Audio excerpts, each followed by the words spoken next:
Definitivamente no se supera todavía. ¿Cómo están? ¿De qué venimos hablando? De la cruz.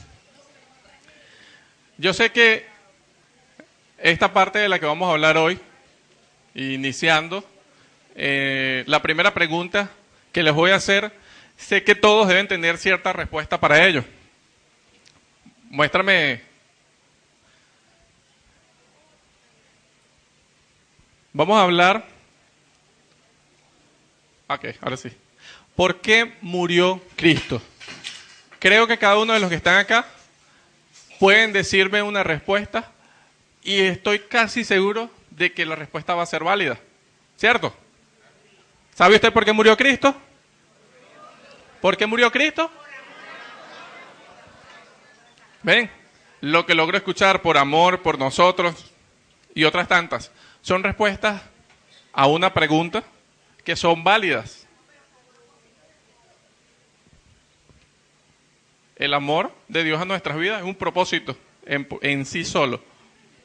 Pero entonces, vemos que cada una de esas respuestas son válidas a nuestras vidas. Y vamos a hablarlo desde dos puntos de vista. Por lo menos yo, de la forma en que lo veo, vamos a ver las dos caras de la moneda. Vamos a verlo históricamente y vamos a ver lo que es la realidad a nuestras vidas. ¿Quién fue el responsable de la muerte de Jesús?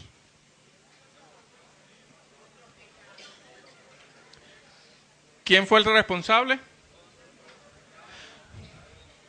Históricamente podemos ver que los responsables fueron los soldados romanos. Fueron ellos los que llevaron a cabo la sentencia. Dice, a primera vista murió como quebrantador de la ley. El prisionero fue arrestado, acusado y severamente interrogado en ambas casas. Cuando nos referimos en ambas casas es que él fue juzgado 2 veces, ¿no? ¿Cierto o falso? La primera por los sacerdotes, el Sanedrín. ¿Y el segundo? El segundo. Y sin embargo de Pilato pasó a un tercer punto. Lo vamos a ver un poquito más adelante. Dice, sin embargo, los evangelistas también dejan en claro que el prisionero no era culpable. Se pronunció sentencia. ¿Cuál fue la sentencia que se pronunció? Una sentencia de muerte. Dice que Caifás, que en este caso era el sumo sacerdote, y Poncio Pilato, que era el procurador romano, uno lo juzgó y lo condenó de una forma y el otro lo juzgó y lo condenó de otra manera. En el caso de los soldados romanos, ¿fueron culpables ellos de la muerte de Cristo? ¿Fueron o no fueron culpables? ¿Quién ejecutó la orden? Ellos fueron los que ejecutaron la orden. Vamos a ver un poquito más entonces qué hicieron los romanos o qué hicieron estos soldados. Dice, llevaron a cabo la sentencia. En primer lugar, la sentencia era, se humillaba al prisionero en público, desnudándole. Imagínense ustedes, vamos a ponernos nosotros en esa posición ahorita. Imagínense ustedes que los agarren en público, los desnuden, los golpeen, los escupan, se burlen de ustedes. ¿Cómo se sentirían? Entonces ya nada más iniciando con que me desnuden, ya la humillación es tal que yo creo que los golpes es un poquito más leve, ¿no? Que no fue así. Luego se lo acostaba de espaldas sobre el suelo, las manos eran atadas y clavadas a la vara horizontal de madera, el patíbulo se llama eso, y los pies a la vara vertical. La cruz se llevaba luego a una posición vertical y se le dejaba caer, no era que la colocaban, no utilizaban ningún tipo de herramienta, se le dejaba caer, imagínense el golpe, en una cavidad previamente preparada en el terreno. Generalmente se agregaba un taco o un asiento rudimentario para sostener parte del peso de la víctima y así evitaba que el cuerpo se soltara. Allí quedaba suspendido, expuesto con total impotencia al intenso sufrimiento físico, al escarnio público y al calor del día y del frío de la noche. La tortura, como comentaban temprano, podía prolongarse por días. Es decir, no era un acto que necesariamente se ejecutara hoy y terminaba hoy en la noche y moría la persona. Esa tortura podía prolongarse por días hasta que la persona falleciera o muriera. Dice, habían descrito los evangelistas, o los que escribieron los evangelios, habían descrito con bastante detalle la forma en que los soldados se burlaban de él. Entonces, ¿los soldados eran conscientes de quién era Jesús? No creían, era una cosa, pero eran conscientes de quién era Jesús. ¿O acaso ellos no fueron los que le colocaron el manto púrpura? ¿O acaso ellos no le colocaron la corona de espinas burlándose y diciendo que él era el rey? ¿No le vendaron sus ojos, lo golpeaban y le decían, ¿sabes quién te está golpeando? ¿Lo hicieron o no lo hicieron con todo el conocimiento? Tenían cierto conocimiento de eso. Ellos estaban obedeciendo unas simples órdenes, pero se extralimitaron un poco más allá. ¿Les ha pasado eso? Nosotros muchas veces somos muy buenos para cumplir órdenes, ¿cierto? ¿Cierto? A nosotros se nos ha ordenado hacer muchas cosas. La palabra de Dios dice que debemos evitar el pecado. ¿O no? ¿Cuántos acá pecaron el año pasado? Vamos a reducir el tiempo. ¿Cuántos acá pecaron en este trimestre que terminó ayer? Vamos a reducir un poquito más el tiempo. ¿Cuántos de ustedes pecaron desde el lunes hasta hoy?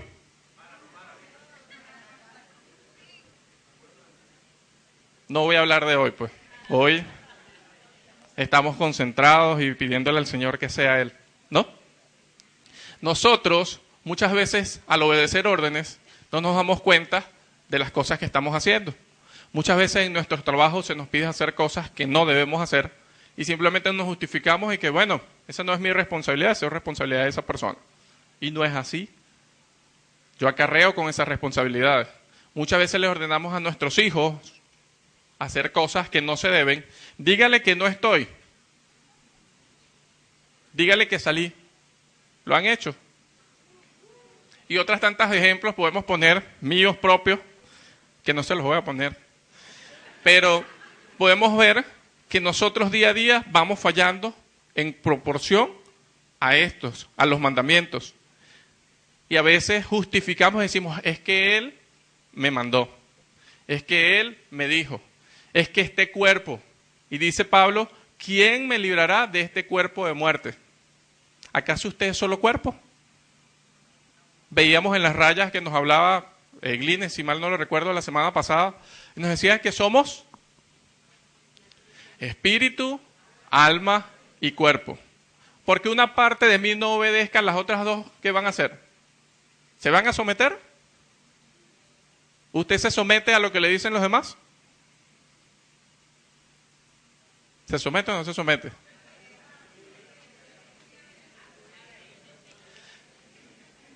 Y aún con todo esto, Jesús le decía, Padre, perdónalos porque no saben lo que hacen. Luego de los soldados los romanos que ejecutaron la orden ¿de quién? ¿La orden fue de quién? De Pilato en gran parte.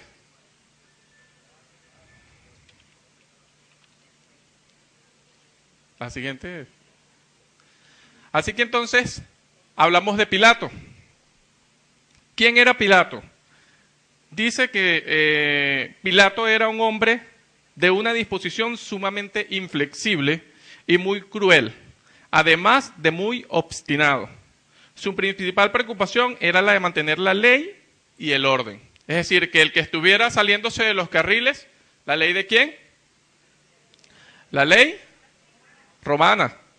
Y el que estuviera saliéndose de esos carriles, el que no pagara los tributos, el que no hiciera las cosas según la ley, en este caso, él ejecutaba sus procedimientos.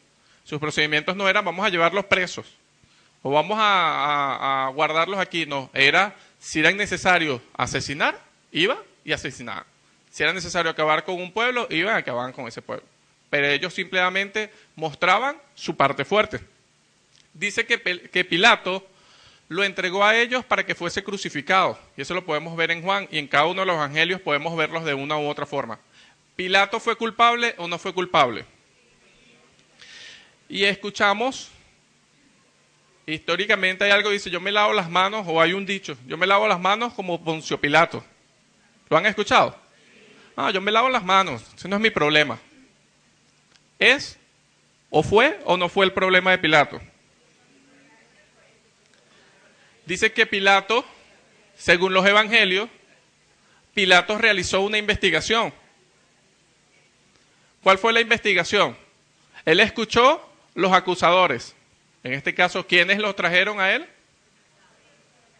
Los sacerdotes.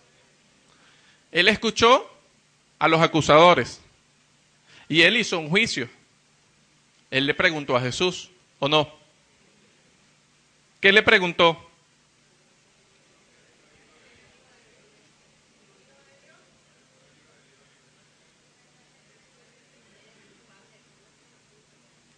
Dice que en Mateo 27, 19, vamos a buscarlo.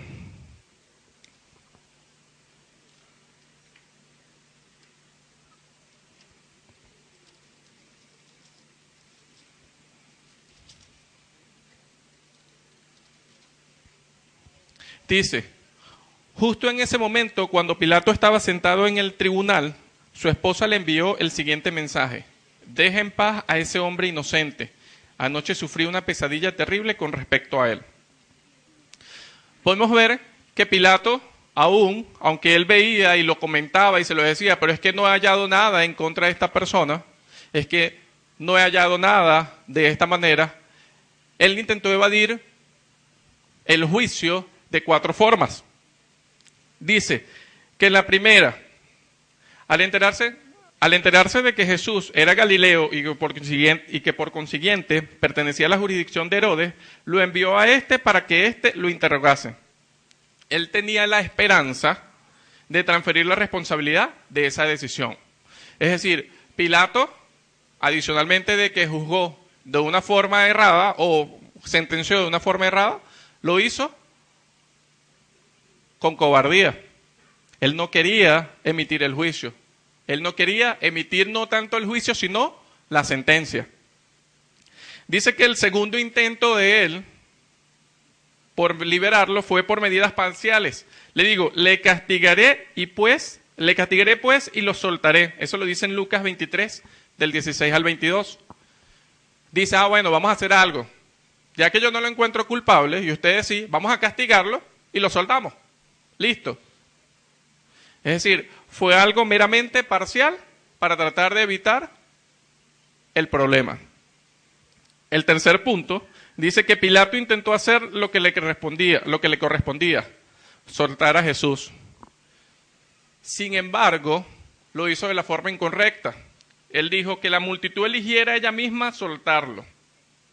Él, todos los años, liberaba a uno de los presos y dijo, vamos a ponerlo con el peor, para que estos se vean en la obligación de no van a querer que este asesino comprobado sea el que salga libre. ¿Lo hizo porque quería? ¿Lo hizo de la forma que debía? Lo hizo única y exclusivamente para tratar de zafarse él de esa responsabilidad. Y el cuarto intento que tuvo Pilato fue demostrar su inocencia. Dice que él tomó agua y se lavó las manos ante la multitud, diciendo a la vez, en ese mismo momento, inocente soy de la sangre de este justo. Wow. Yo tengo el poder para soltarlo, pero simplemente digo, yo soy inocente. Es decir, cierro los ojos ante la injusticia, cierro los ojos ante las cosas que se están haciendo mal. ¿Está bien eso? ¿Eso me hace inocente? Y vemos que en la Biblia dice que el que inocentemente peca, inocentemente se condena. Y en este caso, ¿cuál era la justicia? ¿Matar a un ser inocente? Sin embargo, él lo entregó para que muriera a manos de ellos. Luego vemos entonces que los romanos o los soldados romanos simplemente cumplieron una tarea. Que Pilato, por su cobardía, simplemente transfirió la responsabilidad a otra persona. Entonces ahora vamos con los más justos. Vamos con el pueblo judío y sus sacerdotes. Vamos a leer Juan 19:11.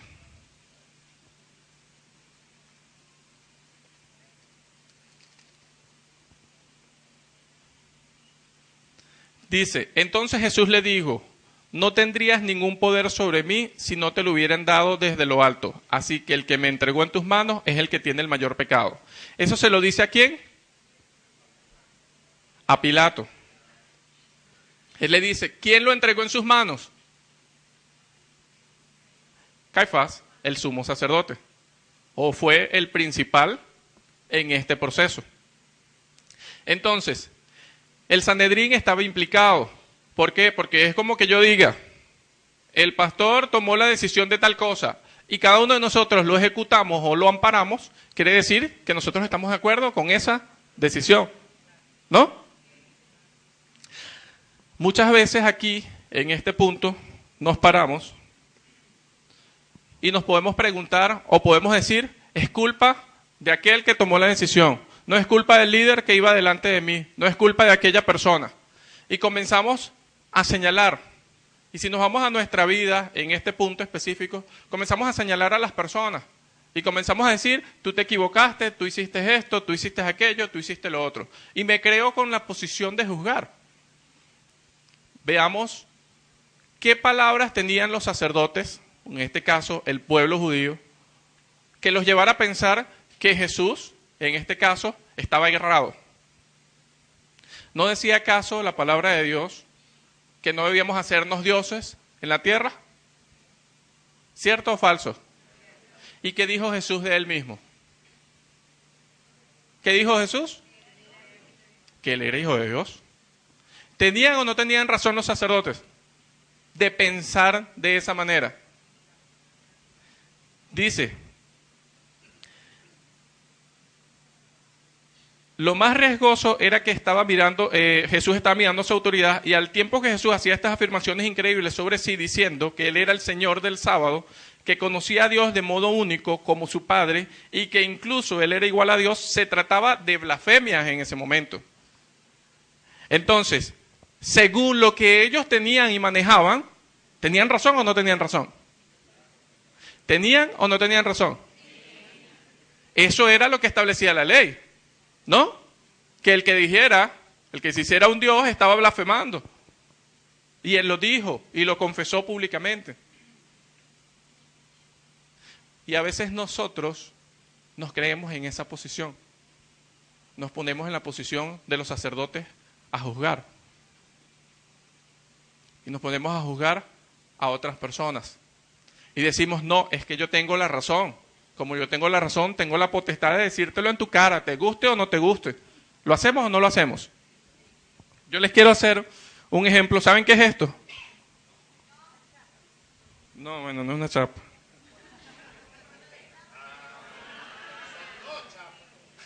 Ok. Muchas señoras acá, creo que señores no, pero bueno, he visto casos. Muchas señoras acá tienen esto, ¿no? ¿Para qué lo usan? Para verse al momento de maquillarse. Hagan una prueba de aquí en adelante y los hombres, cuando sus esposas se les acaben o pídanselo prestado, no hay problema. O sea, no les va a cambiar nada. Cuando vayan a señalar, colóquense esto de esta manera y señalen a la persona. ¿Y a quién van a estar viendo? Hagan la prueba, si quieren sáquenlo aquí y lo hacen. ¿A quién voy a estar viendo? Cuando hagan la prueba se van a dar cuenta que se están reflejando ustedes mismos. Al momento que usted se crea en la capacidad de señalar y opinar, porque le decimos así a la crítica, no, es que estoy dando una opinión, yo no te estoy juzgando, yo estoy opinando. Al momento que yo me sienta en la capacidad de opinar sobre su vida, yo voy a hacer así. Y primero voy a opinar sobre esa persona que estoy viendo en este momento. ¿Y quién es esa persona? Ahí se me quitan las ganas de opinar, ¿verdad? No, ahí guardo todo y digo, mejor me guardo mi opinión. Al cabo que no quería dártela. Entonces, cuando nos damos cuenta, tenemos cómo sostenernos y decir y juzgar a las personas en base a la información que manejamos. Ellos tenían la ley en ese momento y sentían tener la capacidad de Dios de decir, este está errado y este no es el Dios. Y decir otras tantas cosas, aún viendo los milagros, las señales y los prodigios. Porque allí no solamente estuvo los sacerdotes, allí también ¿quién estuvo? ¿Quién estuvo? Estuvo el pueblo judío. ¿Y qué dijo la gente? ¿Qué dijo el pueblo judío? Que su sangre sea sobre nosotros y nuestros hijos. Es decir, lo hicieron con conciencia o sin conciencia. Sabían lo que hablaban, en su ignorancia, pero lo sabían. Ellos sabían lo que decían. Entonces allí es donde tenemos que tener una posición clara nosotros. Antes de juzgar, criticar y condenar a otras personas, veámonos a nosotros. Empiece a juzgarse, a criticarse y a condenarse. Después que termine con usted, vaya con los demás. Pero después que haya un cambio real en su vida. Los líderes religiosos realmente lo que tenían era una envidia. Envidia de la autoridad que Jesús tenía. Ellos veían que éste iba y echaba fuera demonios, sanaba, etcétera, etcétera, etcétera. ¿Alguno de ellos lo hizo? ¿Vemos en la palabra de Dios que alguno de los sacerdotes haya ido a sanar? ¿Que alguno de los sacerdotes haya hecho algo por alguna persona? No. Pero Jesús sí. Cónchale, este tiene eso, yo lo quiero. Y si no lo puedo tener, vamos a destruirlo. Eso es lo que nos queda, ¿no?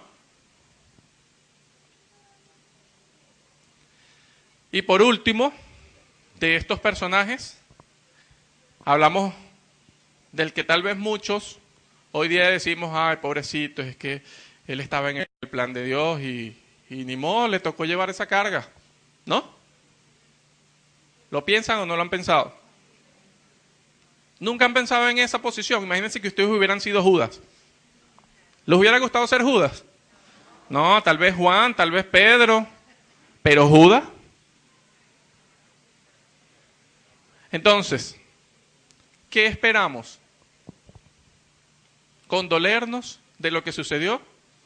Dice que Judas era el hijo de la perdición, la iniquidad de Judas, y de hecho fue el momento en donde básicamente él tomó su decisión, fue el momento de que María quebró el frasco de alabastro, de ese perfume que era un perfume tan costoso, dice que se estima su valor al sueldo de un año completo, y él decía, qué desperdicio, porque no agarramos eso y se lo dábamos a los pobres. Y Juan, que es el que más claro se dirige con respecto a la situación, dice que Judas no lo hacía pensando en los pobres, sino que como él era el tesorero, él aprovechaba y sacaba el dinero de la bolsa. Y llegaba y robaba ese dinero. Y se fue, y allí fue donde cuadró con los sacerdotes, y le puso un precio y le dijo, ¿qué me van a dar? ¿Cuánto me van a dar? ¿Cuánto le dieron? 30 monedas de plata.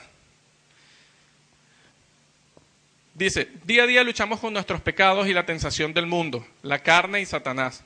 Pero el hecho de que la Biblia diga que somos pecadores, es decir, ya se sabía que alguien iba a traicionar a Jesús. Si Jesús iba a morir, alguien lo iba a traicionar, ¿no? Entonces, el hecho de que en la Biblia diga que yo soy un pecador, que esté escrito, que ya esté destinado, significa entonces que yo no voy a dejar de pecar en toda mi vida. Significa entonces que yo no voy a luchar en contra de ese pecado. Significa entonces que yo simplemente me voy a sentar y bueno, ni modo, seguiré pecando hasta que venga el Señor Jesucristo. ¿Ustedes creen que eso es lo que Dios quiere para ustedes? ¿Creen ustedes que ese es el significado de la muerte en la cruz? ¿Una excusa más? ¿No? Decía Pablo también que él proseguía a la meta del supremo llamamiento. Él decía, de hecho, tuvo el tupé de decir, imítenme a mí como yo imito a Cristo. ¿Y quién era Pablo? ¿O quién fue? Fue un asesino. Fue un perseguidor de la iglesia. Asesino, confeso. Entonces, ¿cómo vamos a imitar? ¿Vamos a ir a matar? ¿Qué hizo Pablo? Luchaba día a día, luchaba en contra de eso en la carne.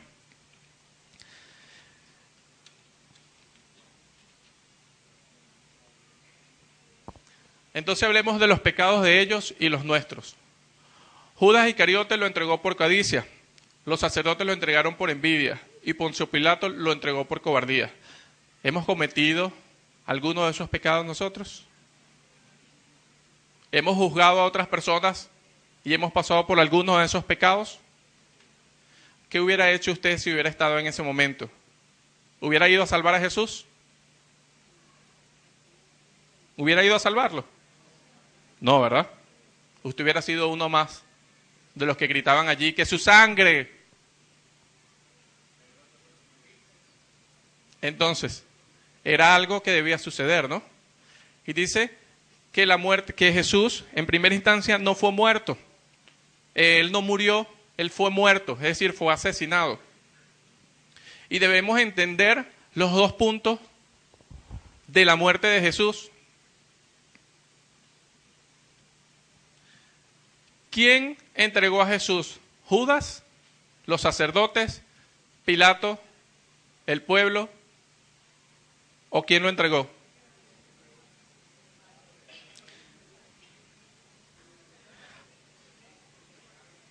Dice que nosotros también somos culpables de eso. Si nosotros hubiésemos estado en el lugar de ellos, hubiéramos hecho lo que ellos hicieron, más aún continuamos haciéndolo. Vamos a leer un momentico Hebreos 6:6 para finalizar.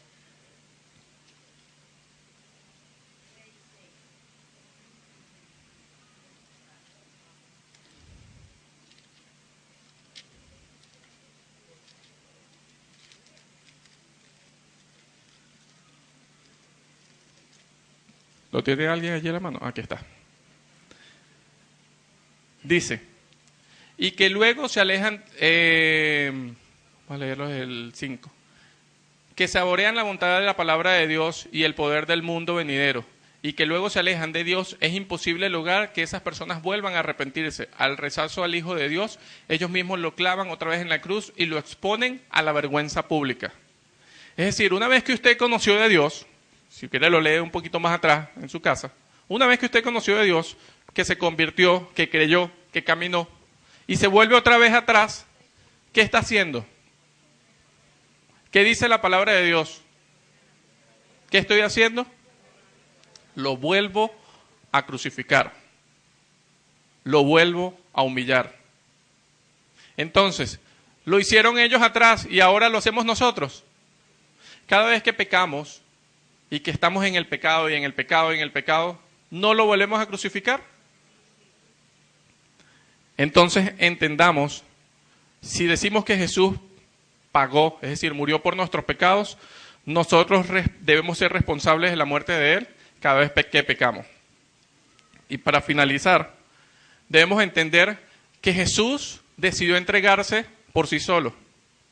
Dice, el buen pastor su vida da por las ovejas. Por eso me ama el Padre, porque yo pongo mi vida para volverla a tomar. Nadie me la quita, sino que yo de mí mismo la pongo. Tengo poder para ponerla y poder para volverla a tomar. Este mandamiento recibí de mi Padre. Quiere decir que a Jesús no lo asesinaron porque lo agarraron, lo atraparon y no se pudo escapar. ¿O no? ¿Por qué fue asesinado? Porque Él se entregó. ¿Y se entregó por qué? Por amor a cada uno de nosotros y obediencia al Padre.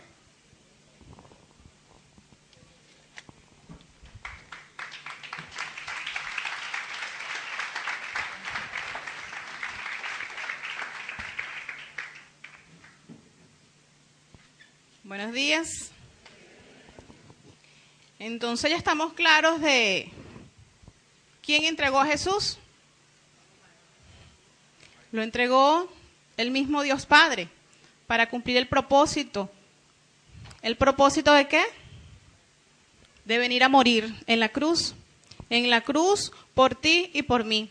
Y eso es lo que vamos a hablar en estos días de congreso. Vamos a disponernos a entender el propósito de la cruz de Cristo en nuestras vidas.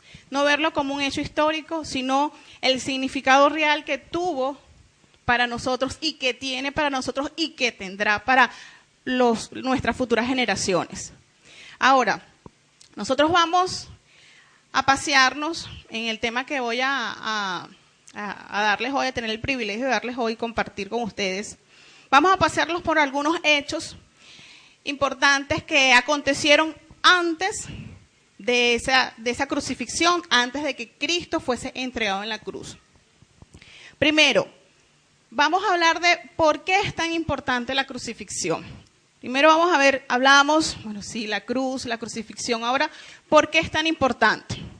Vamos a conocer o a recordar, porque son puntos que yo sé que lo hemos escuchado, no es la primera vez que aquí en un congreso o en una reunión familiar de fin de semana o en un tema, posiblemente lo hemos escuchado más de una vez. Pero como dice Pablo, no es malo que a nosotros nos pellizquen y nos hagan recordar ese propósito que tuvo Jesús en la cruz hace más de 2000 años. ¿Verdad que gracias a ese propósito usted y yo estamos aquí? Primero, Cristo murió por nosotros, eso lo sabemos. Cristo murió de forma voluntaria. Fue un hecho altruista en beneficio de cada uno de nosotros. Jesús sabía que por medio de ella aseguraría para nosotros un bien que no se podía obtener de otra manera. Era la única manera de que usted y yo recibiéramos hoy la salvación. Era la única manera de que nosotros fuésemos reconciliados con Dios. Y es el segundo punto. Lo hizo para llevarnos a Dios. Sabemos, porque lo conocemos desde que nos explicaron las 4 llaves, de que Jesús es el único puente para yo poder llegar a la presencia de Dios. No hay otro camino. La Biblia inclusive dice, yo soy el único camino. No dice, este es uno de los caminos, o posiblemente Jesús puede ser, no.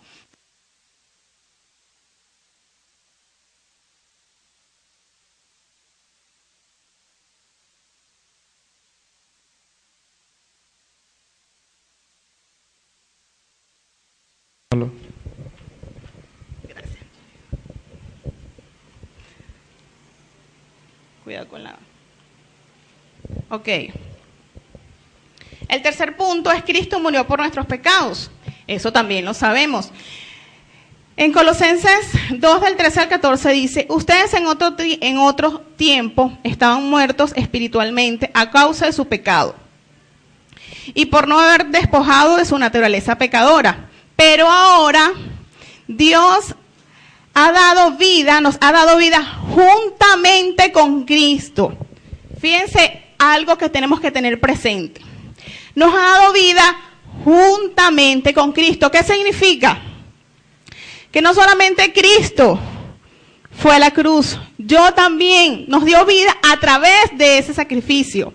Cada vez que nosotros, como decía mi esposo, pecamos, realmente llevamos a Cristo a la cruz del Calvario y lo hacemos pasar por cada una de esas situaciones.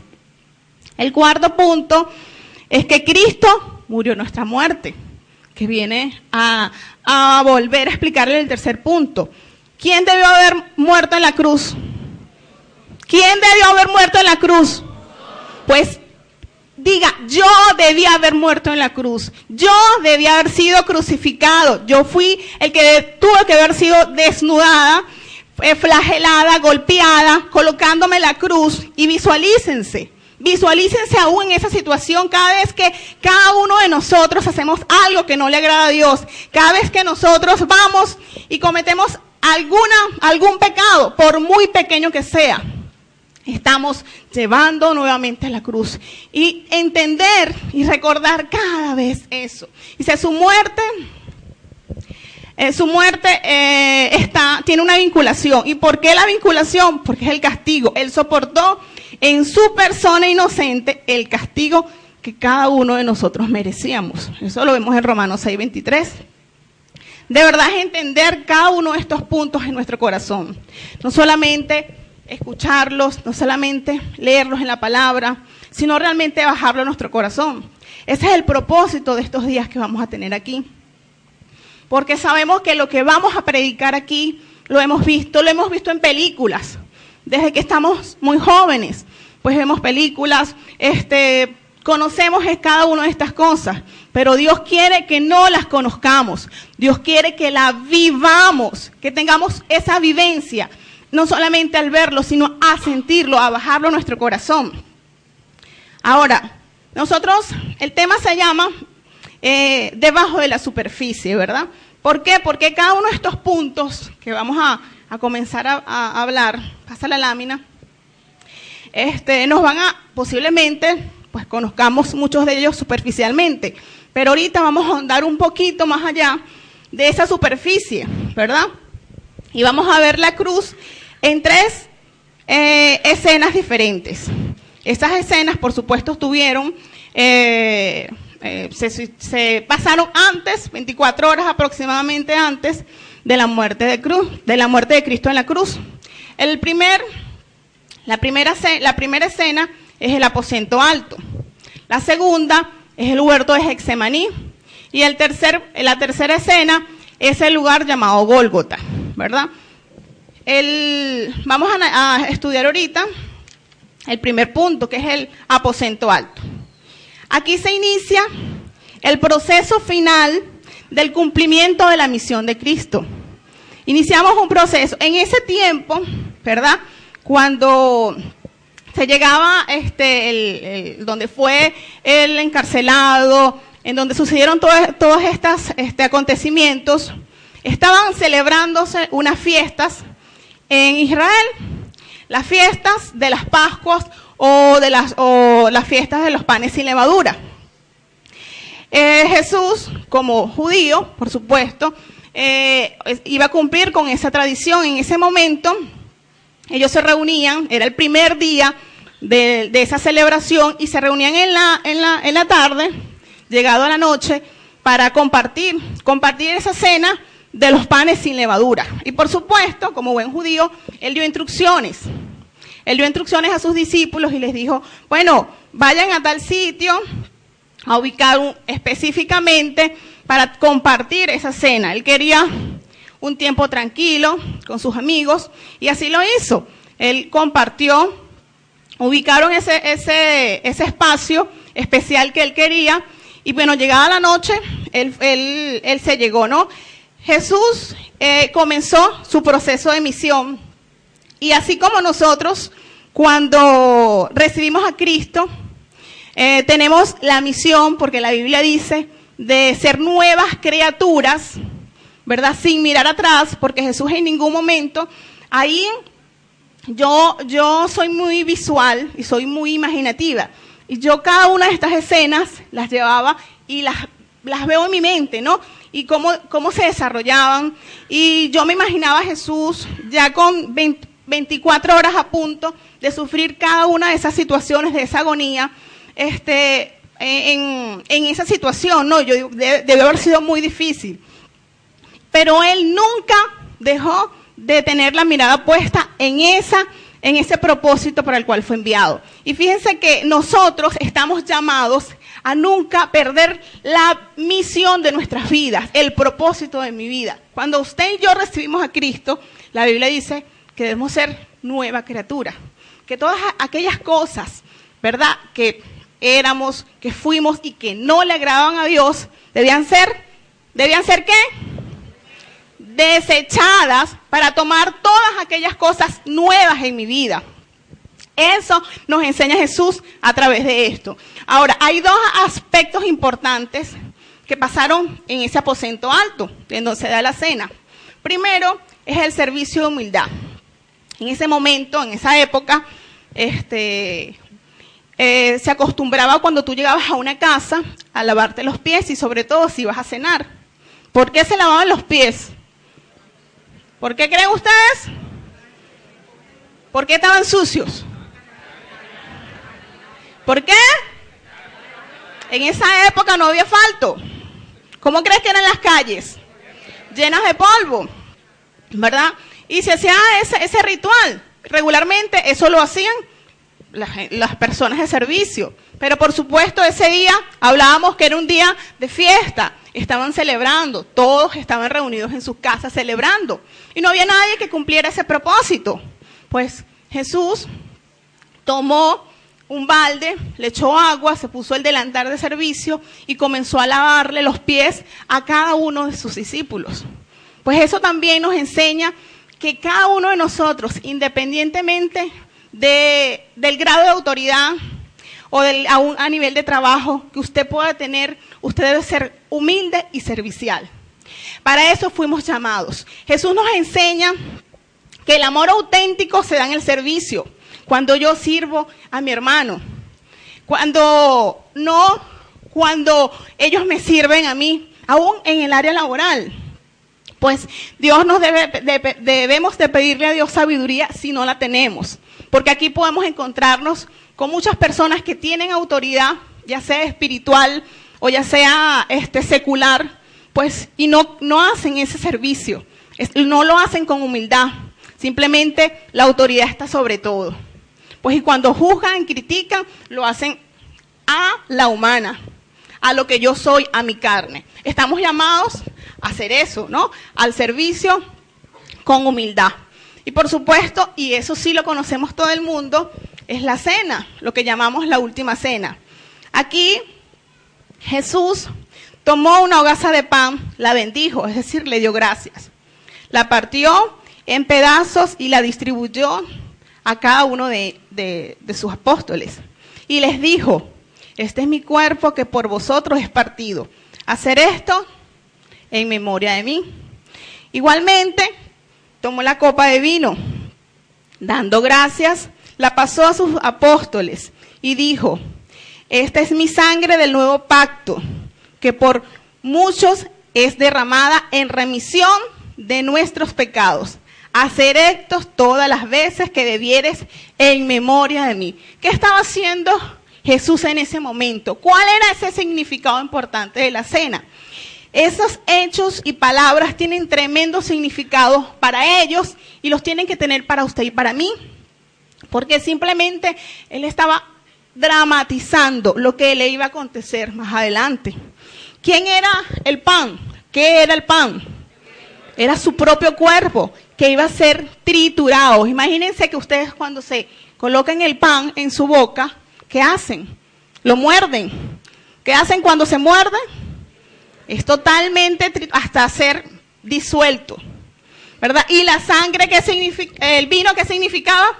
Su sangre que iba a ser vertida por cada uno de nosotros. Es importante porque, fíjense, no hay cristianismo si no existiera la cruz. Si Jesucristo no hubiese cumplido ese propósito de su Padre, no hubiese existido el cristianismo. Es decir, no estuviésemos nosotros en este momento. Pasa la lámina. Aquí vamos a retomar, pasa la lámina, unos aspectos, ya, ahí está.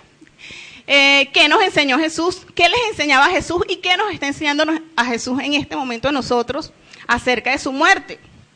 ¿Verdad? Primero, que lo vimos más o menos en el primer tema, la centralidad de su muerte. Lo que significa el pan y el vino, es decir, que es Él, que era su cuerpo, que era su sangre. Y que en efecto, Él debemos, cada vez que nosotros, de ahora en adelante, ¿verdad? No solamente el hecho de hacer el acto de la cena, sino cada vez, como les dije, que nosotros cometemos pecado, pues recordarnos que nosotros molimos a Cristo en esa cruz a través de nuestros pecados y evitarlos. El segundo punto es el propósito de su muerte, cumpliendo el pacto. En el Antiguo Testamento, nosotros vemos que Dios hizo pactos con muchos de sus siervos, ¿no? Los hizo con Abraham, lo hizo con Moisés, y muy importante, y quiero que lo anoten ese versículo, Jeremías 31, del 31 al 34. Lo anoten porque yo voy a leer nada más un trozo, que me parece que es lo más importante, ¿no? Por el tiempo. ¿Qué es el pacto? Cuando habla de la copa, no solamente habla de la sangre, sino que dice que la copa es el nuevo pacto. Ahora, ¿a qué pacto nos referimos? Cuando en Jeremías 31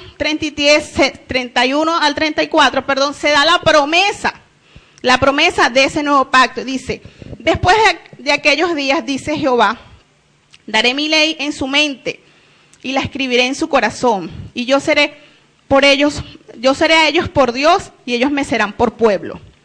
Y no enseñarán más ninguno a su prójimo, ni ninguno a su hermano, diciendo, conoce a Jehová, porque todos me conocerán, desde el más pequeño de ellos hasta el más grande, dice Jehová, porque perdonaré la maldad de ellos y no me acordaré más de su pecado. Amén. Amén. Eso es el nuevo pacto que Dios le dio a usted y a mí hace muchísimos años. Y fíjense que a lo que me impresiona a mí, nosotros sabemos que en el Antiguo Testamento, ¿quién era que llegaba a Dios? ¿Quiénes llegaban a Dios? Los sacerdotes. Eran los únicos que tenían esa oportunidad de llegar a Dios. Y a través de este pacto, nosotros tenemos ese privilegio. Y dice, no le conoceremos personalmente. Jesús vino a cumplir ese pacto entre Dios y su pueblo, que el pueblo en este caso somos nosotros. La tercera lección que Jesús nos enseña es que debemos apropiarnos de eso personalmente. ¿Apropiarnos de qué? ¿Apropiarnos de qué? De precisamente el pacto que él tuvo y el significado de la muerte en la cruz para cada uno de nosotros. Así como Jesús tomó su decisión, cada uno de nosotros toma la decisión de recibir a Cristo como su Señor y su Salvador. Pasa la lámina. Ahora, cuando hablamos del cumplimiento del pacto, hay unas cosas que vamos a mencionar acá. Yo les comentaba que en ese momento se celebraban la fiesta de las Pascuas o de los panes sin levadura. ¿Qué es eso? Eso es una de las primeras celebraciones del pueblo judío, de las 3 que se tienen. ¿Y por qué? Porque Dios es un Dios de orden. Y así como Dios es un Dios de orden, Dios daba instrucciones y giró instrucciones desde hace muchos años, ¿verdad?, de cómo debía de hacerse esa celebración. ¿Y qué hacían en esa celebración? Buscaban la santificación y la purificación del pueblo. ¿Cómo lo hacían? Él le dio, en esos versículos, ustedes los pueden leer en su casa, Él les dio el tiempo preciso para hacerlo. Le dijo cuándo lo iban a hacer, qué día iban a comenzar, cuándo iban a terminar. Les dijo cómo iba a ser el sacrificio. Tenía que tener un macho cabrío sin defecto. ¿Cómo debían de preparar ese sacrificio? Es decir, ese macho. Debían de degollarlo y derramar toda su sangre, dejarlo sin una gota de sangre. Y esa sangre iba a ser vertida en una vasija para posteriormente colocarla en los dinteles o en los arcos de sus casas. ¿Qué significa esa sangre? Esa sangre significa, para ese momento, era la señal de que ellos eran judíos. Y no iba a acontecer lo de la muerte del primogénito.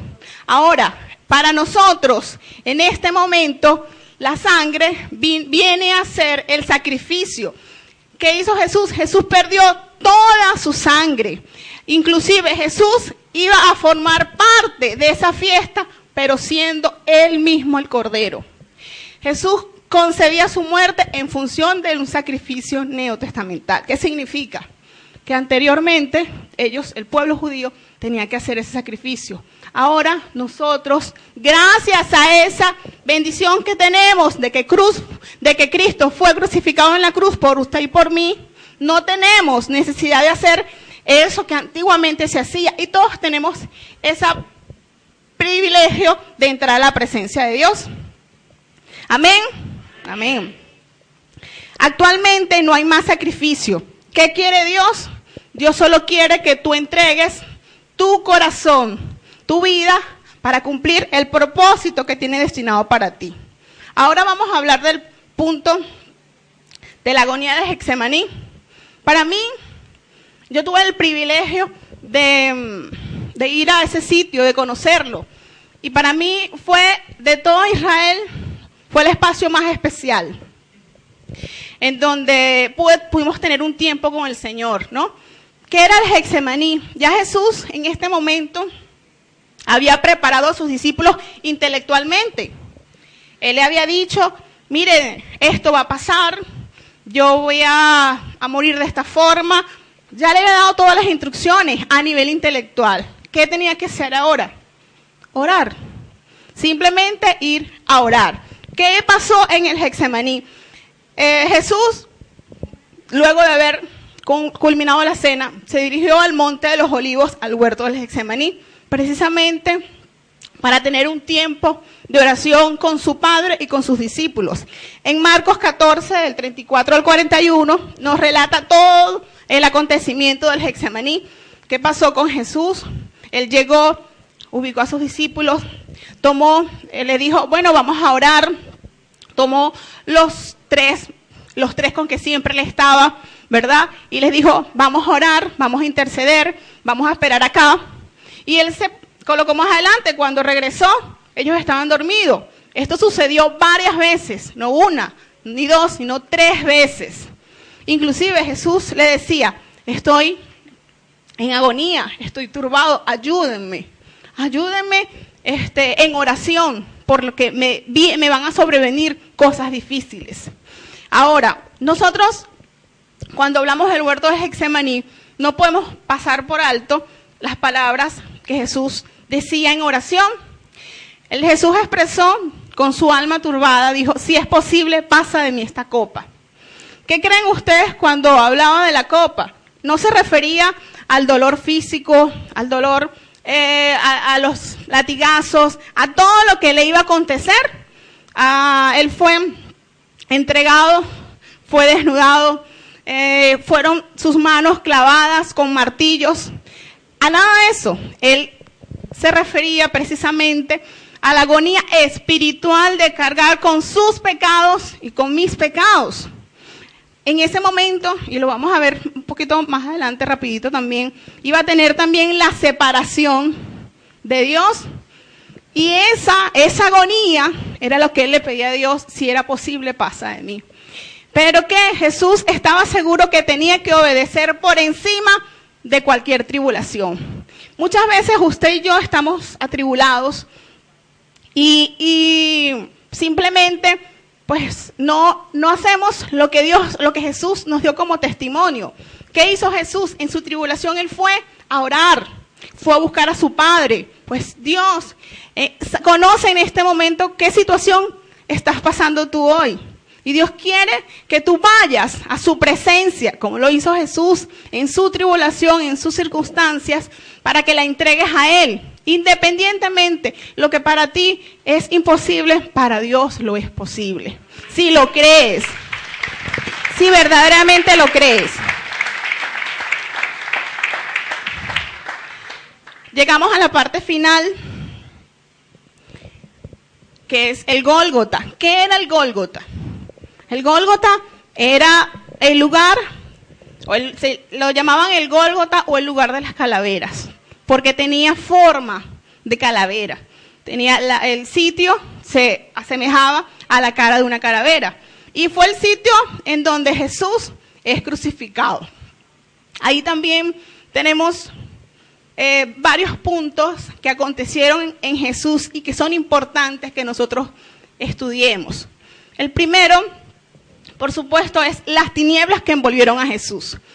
Sabemos, cuando leemos la Biblia, cuando lo hemos visto por películas, que hubo un momento a mediodía que se oscureció aproximadamente por 3 horas. ¿Qué significaba eso? Que la oscuridad espiritual, es decir, la parte del infierno, estaba cubriendo todo alrededor de Jesús. En ese momento, ¿verdad? Es cuando leemos en la Biblia que Jesús inclusive baja al Seol.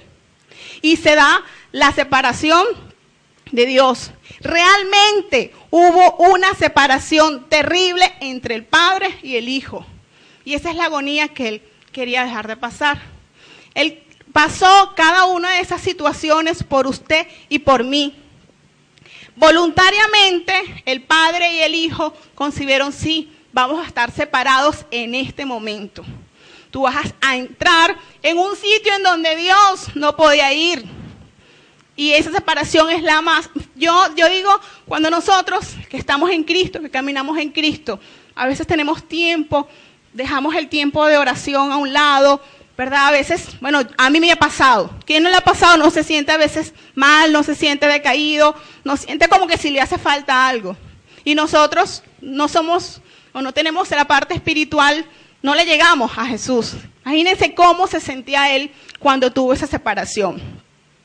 Pero también conocemos, nos habla la Biblia, de la agonía a la victoria. ¿Qué es la victoria? Aquí vemos 3 palabras que Jesús pronunció antes de expirar. Primero, dijo que tenía sed.